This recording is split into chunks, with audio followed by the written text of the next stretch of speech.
সবাইকে অবাক করে অন্তর্বর্তী সরকারের উপদেষ্টা পরিষদে জায়গা করে নিয়েছেন নির্মাতা মুস্তাফা সরোয়ার ফারুকী। গেল 10 নভেম্বর সন্ধ্যা 7:30টার পর বঙ্গভবনে তিনি শপথ নেন। সংস্কৃতি বিষয়ক মন্ত্রণালয়ের দায়িত্ব দেওয়া হয় তাকে। এরপর থেকেই তাকে নিয়ে সামাজিক যোগাযোগ মাধ্যম ও বিভিন্ন মহলে আলোচনা সমালোচনা হচ্ছে।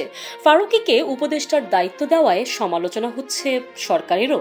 মুস্তাফা সরোয়ার ফারুকীকে উপদেষ্টা পদ থেকে অপসারণের দাবিতে বিক্ষোভ মিছিল করেছেন বিভিন্ন বিশ্ববিদ্যালয়ের শিক্ষার্থীরা। ক্ষোভ প্রকাশ করেছেন বিভিন্ন শ্রেণী পেশার মানুষ। জুলাই গণ অভ্যুত্থানের সঙ্গে জড়িত বিভিন্ন জনের অভিযোগ, মুস্তাফা সরোয়ার ফারুকীকে উপদেষ্টা করা গণ অভ্যুত্থানের স্পিরিটের সঙ্গে বিশ্বাসঘাতকতা হয়েছে। আসলে তাকে নিয়ে মানুষের ক্ষোভের কারণ কি?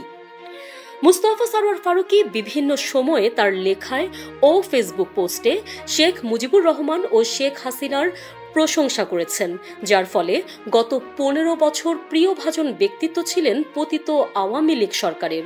এ সুবাদে সরকারের বিভিন্ন সুবিধাও গ্রহণ করেছেন তিনি। শুধু তিনি নন, তার স্ত্রী অভিনেত্রী নুসরাত ইমরোজ তিশাও গ্রহণ করেছেন ফ্যাসিস্ট আওয়ামী লীগ সরকারের নানা সুবিধা, যার ফলে অনেকেই ক্ষোভ প্রকাশ করেছেন। জানা যায়, নিজেকে বঙ্গবন্ধুর ভক্ত হিসেবে বিভিন্ন লেখায় তুলে ধরেছেন মুস্তাফা সরোয়ার ফারুকী। প্রথম আলো পত্রিকার এক সাক্ষাৎকারে তাকে তার সবচেয়ে প্রিয় একটি বইয়ের কথা জিজ্ঞেস করা হয়েছিল। তিনি শেখ মুজিবুর রহমানের অসমাপ্ত আত্মজীবনী বইয়ের কথা উল্লেখ করেছিলেন। সেখানে তিনি বলেছিলেন, আমার প্রিয় বই অনেক, কিন্তু এখানে যেহেতু একটা বইকে বেছে নিতে হবে, সেহেতু বলবো বঙ্গবন্ধু শেখ মুজিবুর রহমানের অসমাপ্ত আত্মজীবনীর কথা। এটি প্রথম পড়েছিলাম বের হওয়ার পরপরই। কিছুদিন আগে একটা কাজে আবার পড়তে হয়েছে।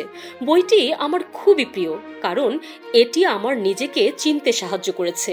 বাংলাদেশের ডিসকোর্সটা কি, কোথা থেকে কেমন করে আমরা এলাম, তার উত্তর আছে এই অসমাপ্ত আত্মজীবনীতে। আর এ বইয়ের সবচেয়ে বড় শক্তি হলো বঙ্গবন্ধুর ভণিতাহীন বর্ণনা। এছাড়াও বিভিন্ন লেখায়, বক্তব্যে, ফেসবুক পোস্টে শেখ মুজিবুর রহমানকে নিয়ে নিজের মুগ্ধতার কথা প্রকাশ করেছেন মুস্তাফা সরোয়ার ফারুকী। ফ্যাসিস্ট শেখ হাসিনাকে নিয়েও অসংখ্যবার বিভিন্ন লেখায়, বক্তব্যে, ফেসবুক পোস্টে প্রশংসা করেছেন ফারুকী। লিখেছেন শেখ হাসিনাকে নিয়েও। শেখ হাসিনার লেখা শেখ ফজিলাতুন্নেসা আমার মা শিরোনামে লেখার প্রশংসা করে তিনি রিভিউ পোস্ট করেছেন। সেখানে ফারুকী উল্লেখ করেছেন, ইতিহাস বেশিরভাগ সময় বিজয়ী এবং পুরুষের চোখেই লেখা হয়। শেখ হাসিনার এই লেখাটায় একটা ভিন্ন জানালা দিয়ে আমাদের ইতিহাসটাকে দেখার চেষ্টা করা হয়েছে। খুবই ইন্টারেস্টিং পার্সপেক্টিভ। পড়তে পড়তে অনেক জায়গায় আমার নিজের মাকে দেখতে পেয়েছি, নানাকে দেখতে পেয়েছি, মায়ের সংগ্রাম দেখতে পেয়েছি, বাবাকে দেখতে পেয়েছি।